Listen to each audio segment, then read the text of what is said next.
বিসমিল্লাহির রহমানির রহিম। সম্মানিত বিনিয়োগকারী ভাই বোনেরা, আসসালামু আলাইকুম। শুভ অপরাহ্ন।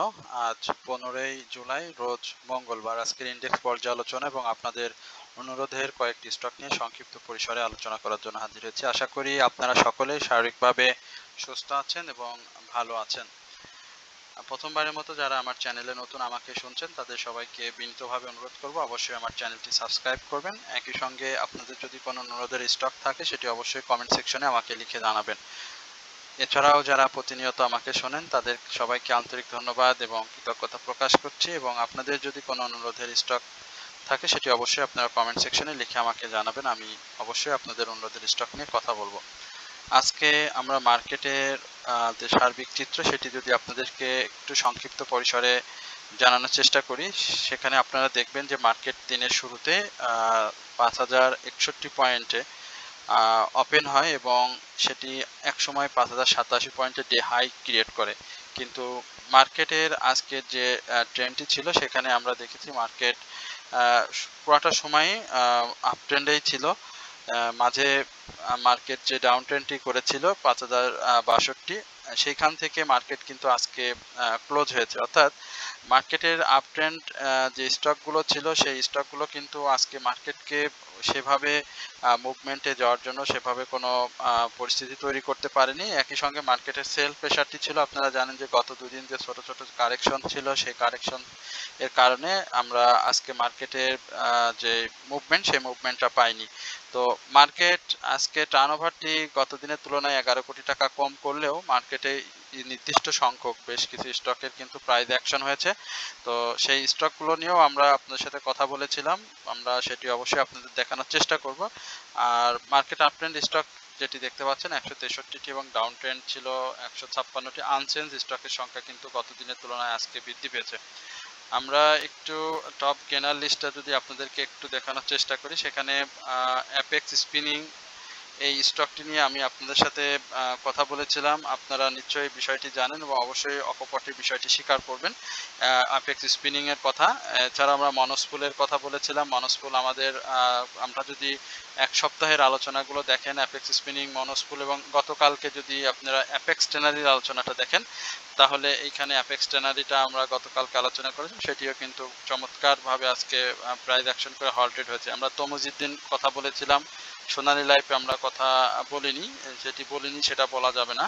আমরা Aftab auto, Magura, পিএলএক্স, BD অটোকা, Jahin spinning এবং গতকালকে দেখেন এসআই তো সেনা ইন্স্যুরেন্স, গতকালকে ডিসক্রিপশন বক্স যদি আপনারা একটু দেখেন সেখানেও কিন্তু আপনারা এসআই পিএলসির বিষয়টি আপনারা দেখতে পাবেন। এছাড়াও আমাদের টপ 10-এর যে স্টকগুলো রয়েছে, এই স্টক ছাড়াও যদি আমরা একটু আপনাদেরকে জানানোর চেষ্টা করি যে স্টকগুলো আজকে ভালো পারফর্ম করেছে, বিশেষ করে আমরা আইডিএলসির কথা বলতে পারি, সোনালী পেপারের কথা বলতে পারি। আমরা আপনাদের সাথে আলোচনা করেছিলাম এইচআর টেক্সট, এমআই ডাইল, যেটিও প্রাইস অ্যাকশন করেছে। আমরা রূপালী লাইভ গতকালকে আলোচনা করেছিলাম আপনাদের সাথে, কাশেম আমরা আলোচনা করেছিলাম। ইপিজিএল গতকালকের ডিসক্রিপশন বক্সে যদি আপনারা দেখেন, হাক্কানি পালের কথা আমরা বলেছিলাম। তো প্রত্যেকটা স্টকই আমরা এসিআই নিয়ে আলোচনা করেছিলাম। তো সব কিছু মোটামুটি আমরা এই বছরব্যাপী যে 40-45টা স্টক নিয়ে সবসময় ঘুরে ফিরে আজকে কথা বলে থাকি, সেই স্টকগুলো কিন্তু চমৎকার র্যালির মধ্যে রয়েছে। প্রত্যেকটা স্টকই ভালো প্রাইস অ্যাকশন করছে। আপনারা যদি 2 সপ্তাহ বা ঈদের পরবর্তী সময় থেকে যদি দেখেন, তাহলে এই স্টকগুলো কিন্তু হিউজ পরিমাণে প্রফিট দিয়েছে সাধারণ বিনিয়োগকারীদেরকে। এছাড়াও আমরা আরেকটি কথা না বললেই না, সেটি হচ্ছে যে মার্কেটের গতকালকে আমরা কিছু নির্দিষ্ট সংখ্যক সেক্টরের নিয়ে আলোচনা করেছিলাম। সেই সেক্টরগুলো যদি আপনারা দেখেন, তাহলে দেখতে পাচ্ছেন যে ঠিক যে 3-4টি সেক্টরের কথা বলেছিলাম সেই সেক্টরগুলো কিন্তু রয়েছে। টেক্সটাইল, ইঞ্জিনিয়ারিং, ফার্মাসিউটিক্যাল, এই 3টি সেক্টরের কথা আমরা বলেছিলাম। এছাড়া আমরা ইন্স্যুরেন্স সেক্টরের কথা বলেছিলাম, এছাড়া ম্যাসলিনিয়াস সেক্টরের কথা বলেছিলাম। এই সেক্টরগুলো কিন্তু খুব ভালো পারফর্ম করছে। সুতরাং এই স্টকের এই সেক্টরগুলোর স্টক যাদের কাছে রয়েছে তারা অবশ্যই অপেক্ষা করবেন, এবং যার হাতে যে ধরনের স্টক রয়েছে সেই স্টকগুলো বারবার ঘুরে ফিরে কারেকশন জোন তৈরি করে কিন্তু মুভমেন্টে ফিরে আসবে। এবং একই সঙ্গে আমরা এই যে আজকে যে স্টকগুলো নিয়ে কথা বলবো, এই স্টকগুলো যদি আবার গত এক সপ্তাহের মধ্যে দেখেন যে 10টি স্টক নিয়ে আজকে কথা বলবো, এই এক সপ্তাহের মধ্যে আমরা কিন্তু এই 10টি স্টক নিয়ে একাধিকবার কথা বলেছি। অর্থাৎ প্রত্যেক 2 দিন 3 দিন পর পরই আমরা কিন্তু স্টকগুলোর আপডেট আপনাদেরকে জানিয়ে দিই। সুতরাং আপনারা যদি আলোচনা শুরু থেকে শেষ পর্যন্ত দেখেন তাহলে আপনারা অবশ্যই এই বর্তমান পরিস্থিতিতে মার্কেট থেকে ভালো প্রফিট পাবেন। আজকের ক্যান্ডেলটি ভালো আসেনি, এটি আপনারা দেখতে পাচ্ছেন যে গ্যাভিস্টন ডোজি, এই উপরের ক্যান্ডেলটির অনেক বড় শ্যাডো রয়েছে এবং দুর্বল একটি ক্যান্ডেল। এছাড়া হিস্টোগ্রামের বারও দেখতে পাচ্ছেন, এখানে কিন্তু ধূসর এবং গত পরপর 3 দিনের তুলনায় এটি আরও ছোট হয়ে গিয়েছে। তো মার্কেটের আরএসআইটা অনেক বেশি ছিল, 73.17 অবস্থান করছে। সেই আরএসআইটা কিন্তু একেবারে সোজা প্রকৃতিতে, অর্থাৎ আপ ট্রেন্ডে যাওয়ার যে অপরচুনিটি ছিল সেটি কিন্তু সে গ্রহণ করেনি। অর্থাৎ এই জায়গাটাতে আমরা মার্কেটের আরএসআইটা কারেকশনে যেতে দেখব এবং মার্কেট আগামী দিনে কিন্তু একটা কারেকশন মোডে চলে আসার সম্ভাবনা রয়েছে এবং সেক্ষেত্রে আমরা মার্কেটের সাপোর্ট, যেটি এর আগে বলেছিলাম যে 5020, এই সাপোর্টটিতে মার্কেট আসবে। বাট মার্কেটের যে স্টক যে মুভমেন্ট, স্টকের যে প্রাইস অ্যাকশন, সেই প্রাইস অ্যাকশন কিন্তু লো পেইড স্টকের অনেক বেশি থাকবে এবং নির্দিষ্ট কিছু স্টক কিন্তু ভালো পারফর্ম করবে। সুতরাং যাদের কাছে স্টক রয়েছে, ধৈর্য হারা হওয়ার কিছু নেই, প্রত্যেকটি স্টকই ভালো পারফর্ম করতে যাচ্ছে সামনে আরও। তো এরপরে আমরা আপনাদের ছোট ছোট যে স্টকগুলো রয়েছে সেই স্টক ছাড়াও যে লো পেইড স্টক রয়েছে সেই স্টকগুলো নিয়ে আপনাদের সাথে একটু কথা বলবো। তার মধ্যে ওরিয়ন ইনফিউশন, এই স্টকটি নিয়ে আপনারা জানতে চাচ্ছেন। আমরা অরিয়ন ইনফিউশন নিয়ে আপনাদের সাথে একটু কথা বলবো। অরিয়ন ইনফিউশনের কি অবস্থা সেটা দেখি। অরিয়ন ইনফিউশন যে কোনো মুহূর্তে একটা ভালো বাউন্স ব্যাক কিন্তু আমরা অরিয়ন ইনফিউশনকে দেখতে পাবো, কারণ অরিয়ন ইনফিউশন কিন্তু এই মুহূর্তে যেভাবে স্টকগুলোর প্রাইস বাড়ছে সেভাবে কিন্তু আমরা অরিয়ন ইনফিউশনের প্রাইস অ্যাকশন কিন্তু দেখতে পাইনি। আজকে 6 টাকা 40 পয়সার মতো কারেকশন হয়েছে এবং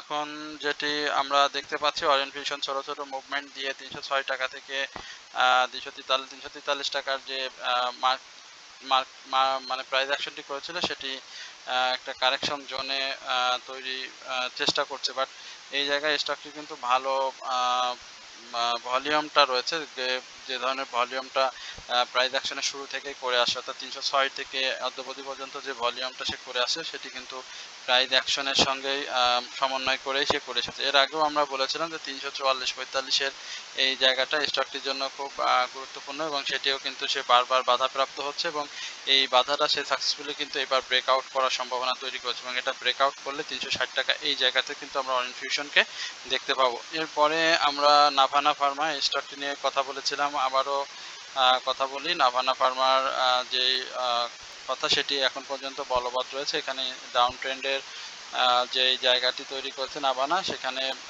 সাপোর্টটাকে ধরে রেখেছে। এর আগেও বলেছিলাম যে সেই স্টকটি কিন্তু 51 টাকা 80 পয়সা এই জায়গাতে আসার একটা সম্ভাবনা রয়েছে।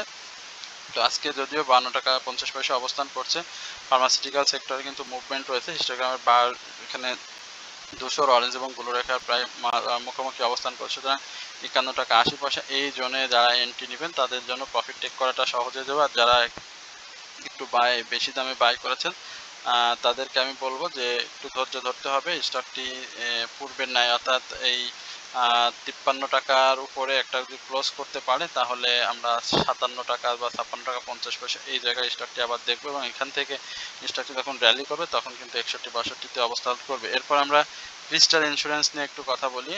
ক্রিস্টাল ইন্স্যুরেন্স নিয়ে আপনারা জানতে চাইছেন। ইন্স্যুরেন্স সেক্টর একটা ভালো স্টক। আজকে ক্রিস্টাল ইন্স্যুরেন্সের যে 46 টাকা 70 পয়সার বাধাটা সেটা সে সাকসেসফুল ব্রেকআউট করতে পারছে না বা ধরে রাখতে পারছে না। আজকে গত দিনেও সে 47 টাকায় গিয়েছিল বাট ক্লোজ দিয়েছিল অনেক নিচে, 45 টাকা 50 পয়সায় ক্লোজ দিয়েছিল এবং আজকে কিন্তু সে দেখেন 46 টাকা 50 পয়সা থেকে রিজেক্ট হয়ে ফিরে এসেছে। এইখানটাতে স্টকটি একটা কারেকশন জোনটা তৈরি হবে, বাট এই জায়গাতে যদি সে ক্লোজ দিতে পারতো তাহলে 49 টাকা থেকে 51 টাকা এই জায়গায় আমরা এই ক্রিস্টাল ইন্স্যুরেন্সকে দেখতে পাতাম। বাট ইন্স্যুরেন্সটার চেষ্টা করছে, সেক্টর ওয়াইজ মুভমেন্টও রয়েছে।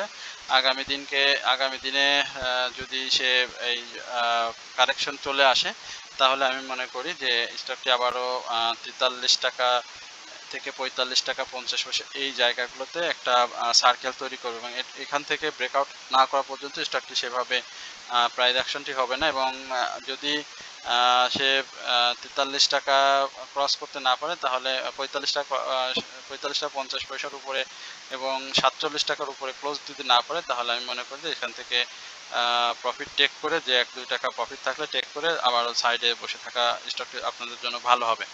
এরপরে আমরা আপ্তাবটো নিয়ে একটু কথা বলবো। আপ্তাবটো নিয়ে কথা বলেছিলাম, রিসেন্টলি কথা বলেছিলাম। এখন আর তেমন কিছু বলার নেই, কারণ সে বেশ কয়েকদিন ধরে ছোট ছোট মুভমেন্ট করে কিন্তু প্রাইস অ্যাকশন করেছিল এবং আমি এটি বলেছিলাম যে সে যে কোনো মুহূর্তে হল্ট হবে এবং সেটি হয়েছে। এখানে আমি কোনো গেমলার না, আমার এই আলোচনা আমাকে অনেকে গেমলার বানান, যে আপনি যেটা অনেক সময় বলেন সেটা হয়ে যায়, আপনি নিশ্চয়ই অনেক কিছু জানেন বা আপনি হয়তো সম্পৃক্ত রয়েছেন। আসলে তেমন কিছু না, আমি যে আলোচনাটি করেছিলাম ঠিক ওই দিন এই কথাটা আমি বলেছিলাম আপ্তাবটোকে, যে সে পড়ছে এবং যে কোনো মুহূর্তে আপ্তাবটো সে হল্টেড হয়ে গেলে কিন্তু করার কিছু থাকবে না। তো আজকে সেটি হল্টেড হয়েছে জেড ক্যাটাগরির স্টক, বাট যারা প্রফিটে আছেন তারা প্রফিট নেবেন, যারা এন্ট্রি নিতে চান আমি বলবো যে আপাতত এন্ট্রি নেওয়ার কোনো প্রশ্নই আসে না।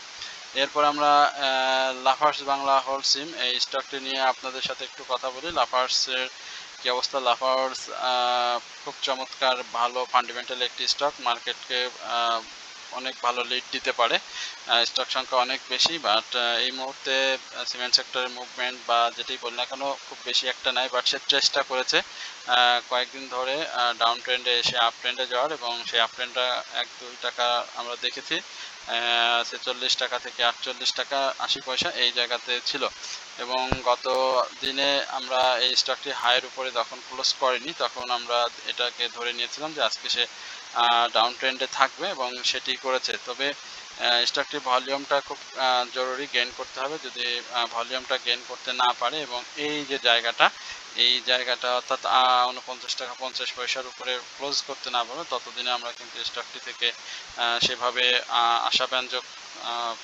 কোনো কিছুই আপনাদেরকে শোনাতে পারছি না। তবে স্টকটি সময় দিলে দীর্ঘমেয়াদী যদি কেউ অপেক্ষা করতে পারেন তাহলে অবশ্যই স্টকটি ভালো করবে। আচ্ছা, এরপরে আমরা ইসলামী ব্যাংক এই স্টকটি নিয়ে আপনারা জানতে চাচ্ছেন, আমরা একটু ইসলামী ব্যাংক নিয়ে সংক্ষিপ্ত পরিসরে আপনাদেরকে জানানোর চেষ্টা করি। ইসলামী ব্যাংক এখানে দেখেন ইনসাইডার ডাউন ট্রেন্ড করে যে ক্যান্ডেলটি করেছিল স্বাভাবিকভাবেই সে কারেকশনে যাবে এবং সেই কারেকশনটা সে করেছে, বাট এই জায়গাতে সাপোর্ট খুব চমৎকার একটি সাপোর্টে রয়েছে ইসলামী ব্যাংক, বা এই সাপোর্টটা যদি সে ভেঙে ফেলে তাহলে এই জায়গাগুলোতে সে সাপোর্ট নেবে অর্থাৎ 41 টাকা 20 পয়সা এই জায়গাতে। তো দেখা যাক, যেহেতু মার্কেটে ব্যাংকিং সেক্টরের মুভমেন্ট রয়েছে স্বাভাবিকভাবে সে মুভমেন্টে অংশ নিচ্ছে, এই জায়গাতে আমরা হয়তো তাকে এই 41 থেকে 44 এই জায়গাতেই তাকে অবস্থান করতে দেবো এবং কারেকশন জোনটাও সে এখানে তৈরি করবে। তো যাদের কাছে রয়েছে অপেক্ষা করতে হবে নতুন করে এন্ট্রির জন্য, কারেকশন জোনে আসবে তখন আপনারা এন্ট্রি নেবেন। আর তেমন কিছু আমরা ইসলামী ব্যাংকের মধ্যে দেখতে পাচ্ছি না, খুব শীঘ্রই আমরা স্টকটিকে কারেকশন জোনে পেয়ে যাব। এরপরে আমরা হাইডেলবার্গ সিমেন্ট লোপেড স্টকের এই স্টকটি নিয়ে আপনার সাথে একটু আপনাদেরকে একটু জানানোর চেষ্টা করব। আমরা হাইডেলবার্গকে দেখতে পাচ্ছি আজকে সেইভাবে সে মুভমেন্টে আসতে পারেনি, অন্যান্য যে স্টকগুলো মুভমেন্টে ছিল আজকের এই দিনে। আমরা ভলিউমটাও দেখতে পাচ্ছি যে সে খুব বেশি গ্রো করতে পারেনি, অর্থাৎ ভলিউমটাও দিনের পর দিন কমে যাচ্ছে, ভলিউমটা খুব ইম্পর্টেন্ট এবং হিস্টোগ্রামের বারটাও ধূসর হয়ে আসছে। সেক্ষেত্রে এই মুহূর্তে হাইডেলবার্গ নিয়ে প্রিডিকশনটা হচ্ছে এরকম যে স্টকটি যদি এই 244 টাকার আজকে যে কারেকশন জোন এটাকে যদি সে ফ্রি স্পেসে অর্থাৎ এখন যে মুভমেন্টটা থাকবে এই জায়গাটাতে আপনারা একটু লক্ষ্য যদি করেন তাহলে বুঝতে পারবেন এই যে 267 টাকা এই জায়গা থেকে যদি আজকে বা আরো 2-1 দিন সময় নিয়ে যদি উঠতে পারে তাহলে খুবই ভালো হবে। না হলে এই জায়গাটাতে স্টকটির অবস্থান চলে আসবে, অর্থাৎ 240 থেকে 230 থেকে 244-45 এই জায়গাটাতে স্টকটি অবস্থান করবে। সুতরাং এই সময়টা খুবই ইম্পর্টেন্ট, যেহেতু লো পেড স্টকে বেশ বড়সড় মুভমেন্ট আমরা বাজারে দেখতে পাচ্ছি এবং তারা মুভমেন্টের মধ্যে আছে। সুতরাং এখানে হিস্টোগ্রামে বার ধূসর থাকলেও যে কোনো মুহূর্তে, যেমন এই জায়গায় দেখতে পাচ্ছেন আপ ট্রেন্ডে ছিল এবং এই জায়গায় এসে ধূসরে আসার পরেও কিন্তু বেশ কয়েকটি ভালো ক্যান্ডেল করেছিল এবং এই জায়গাতেও সে কিন্তু বেশ ভালো ক্যান্ডেল। সুতরাং এখানে যে ক্যান্ডেল করবে না তার কিন্তু কোনো নিশ্চয়তা নেই। সুতরাং যেহেতু লো পেডেরই রয়েছে বাজার চলমান রয়েছে, সেক্ষেত্রে আমরা হাইডেলবার্গে এই 260 থেকে 262 এই লেভেলে আমরা দেখতে পাবো। এরপরে কেডিএস নিয়ে একটু আমরা কথা বলবো। কেডিএস এর কি অবস্থা, কেডিএস নিয়ে আমার এক ভাই জানতে চাচ্ছিলেন। আমরা একটু দেখি কেডিএস অ্যাক্সেসরিজ বেশ কয়েকদিন ধরেই যে মুভমেন্ট যেটি আমরা দেখেছিলাম ইয়ারলি হাই সেই 47 টাকার পর থেকে 37 থেকে 47, তারপরে কিন্তু আর স্টকটি সেভাবে মুভমেন্টে আসেনি। পরবর্তী বেশ কারেকশন দিয়ে সে কিন্তু এখন পর্যন্ত রয়েছে, তবে আজকে 1 টাকা 20 পয়সা প্রাইস অ্যাকশন করছে, ভলিউমটা পেয়েছে। বাট এই জায়গাগুলোতে এই জায়গাটা কিন্তু খুব ইম্পর্টেন্ট, অর্থাৎ এই 42 থেকে 44 এই জায়গাটা তাকে গ্যাপ পূরণ করতে হবে এবং এই জায়গাতে যদি সে ব্রেকআউট করতে পারে তাহলে স্টকটি আরও ভালো প্রাইস অ্যাকশনে আসবে। আর কারেকশন জোনটা এই মুহূর্তে আমরা দেখছি না, কারণ স্টকটি মোটামুটি পর্যায়ে একটা ভলিউম করে মুভমেন্টে করছে। সুতরাং 44 টাকা এই জায়গাতে আমরা হাইডেলবার্গকে ছোট ছোট মুভমেন্টে প্রাইস অ্যাকশন করতে দেখব। এরপরে আমরা সিপালটাকে দেখে আসি, সিপালের কি অবস্থা। সিপাল কারেকশন জোন এইখানে 3 ইনসাইডার ডাউন ট্রেন্ড করেছে। এই 3 ইনসাইডার ডাউন ট্রেন্ডে সাপোর্টটা কিন্তু অনেক দূরে, অর্থাৎ সাপোর্ট কিন্তু এই মুহূর্তে স্টকটিতে সেভাবে আমরা করতে পারছি না, মানে সাপোর্ট করতে পারছি না যে এইভাবে সে সাপোর্টটাকে ভেঙে ফেলে আবারও ডাউন ট্রেন্ডে চলে আসে কিনা। বাট এই যেহেতু সেক্টর ওয়াইজ মুভমেন্ট তো রয়েছে, সেক্ষেত্রে খুব বেশি একটা সমস্যা হওয়ার কথা না এবং সেই সমস্যা যেটি এই জায়গাগুলোতে মূলত তার ভালো সাপোর্ট, এই সাপোর্টগুলো সে আশা করি ধরবে এবং মার্কেটের যে চরিত্র সেই চরিত্র অনুযায়ী আমরা সিপালকে একটু কারেকশনে দেখব। বাট এই কারেকশন জোনটা কিন্তু খুব বেশি হবে না। আরএসআই 58 থেকে 60 এই জায়গাগুলোতে এসেই কিন্তু সে কারেকশনটা শেষ করে আবার আপ ট্রেন্ড কন্টিনিউ করবে এবং 60 টাকার উপরে ক্লোজ আবার যদি সে দিতে পারে তাহলে আবার নতুন করে হাই তৈরি করবে, যেটি এর আগে আমরা অনেক পূর্বে দেখেছিলাম যখন সে মুভমেন্টে গিয়েছিল সেই ধরনের মুভমেন্ট হাই। তো যাদের কাছে রয়েছে সিপাল, আশা করি যে হতাশ হওয়ার কিছু নেই, কারেকশন থাকবে মার্কেটের। এই কারেকশন দিয়ে দিয়ে অবশ্যই সিপাল আগামী দিনে আরও ভালো করবে। এরপরে আমরা বিবিএস ক্যাবলস নিয়ে একটু কথা বলবো। বিবিএস ক্যাবলস নিয়ে অনেকেই যেটি বলেছেন যে ওয়াইপিএল প্রাইস অ্যাকশন করলেও বিবিএস কেন পারে না, এত ভালো একটা কোম্পানি। আসলে মার্কেটের পরিস্থিতি অনুযায়ী ইঞ্জিনিয়ারিং সেক্টর বেশ ভালো মুভমেন্ট রয়েছে, বাট বিবিএস ক্যাবলসকে আমরা সেভাবে দেখিনি খুব ভালো মুভমেন্টে যাওয়ার জন্য। বারবারই বলেছিলাম যে স্টকটি 16 টাকা 50 পয়সা থেকে 17 টাকা এর উপরে একটা ক্লোজ যদি করতে পারে এবং সেখান থেকে মুভমেন্টে আসলে আমরা 19 টাকা 70 পয়সা থেকে 20 টাকা এই জায়গাতে আমরা বিবিএস ক্যাবলসকে দেখতে পাবো। বাট সেভাবে সে ধরনের কোনো মুভমেন্ট আমরা এখন পর্যন্ত পাইনি, তো সময় লাগবে, ভলিউম গেইন করতে হবে। এছাড়াও পজিটিভ যদি কোনো নিউজ থাকে সেটি যদি মার্কেটে চলে আসে সেক্ষেত্রে আমরা হয়তো খুব দ্রুত একটা মুভমেন্ট পাবো। বাট সার্বিক দিক দেখে বিবিএস কেবলস অবশ্যই অনেক ভালো একটা কোম্পানি এবং ভালো একটি শেয়ার, সময় দিলে অবশ্যই স্টকগুলো ভালো করবে। যেহেতু মার্কেটের ইন্ডেক্সে অবস্থান কেবল 5060, এটিকে আমি বারবারই বলেছিলাম যে 5200-কে যখন ব্রেকআউট করবে তখন স্টকগুলো আস্তে আস্তে প্রাইস অ্যাকশনে ফিরবে। তো সেই পর্যন্ত আপনাদেরকে অপেক্ষা করতে হবে। তো আশা করি আপনারা অবশ্যই যেহেতু বাজারে রয়েছেন অবশ্যই সেই বিষয়টি লক্ষ্য রাখবেন। তো এই হচ্ছে মূলত আজকে আপনাদের সাথে আমার ইন্ডেক্স এবং মার্কেট, এছাড়াও আপনার যে স্টকগুলো সম্পর্কে জানতে চেয়েছেন সেই স্টকগুলো সম্পর্কে সংক্ষিপ্ত পরিসরে আলোচনা। আশা করি আপনারা সকলেই ধৈর্য সহকারে আজকের এই আলোচনাটি শুনেছেন। সকলেই ভালো থাকবেন, সুস্থ থাকবেন এই প্রত্যাশায় আজকের আলোচনা এখানে শেষ করছি। আসসালামু আলাইকুম রহমতুল্লাহি ওয়া বারাকাতুহু।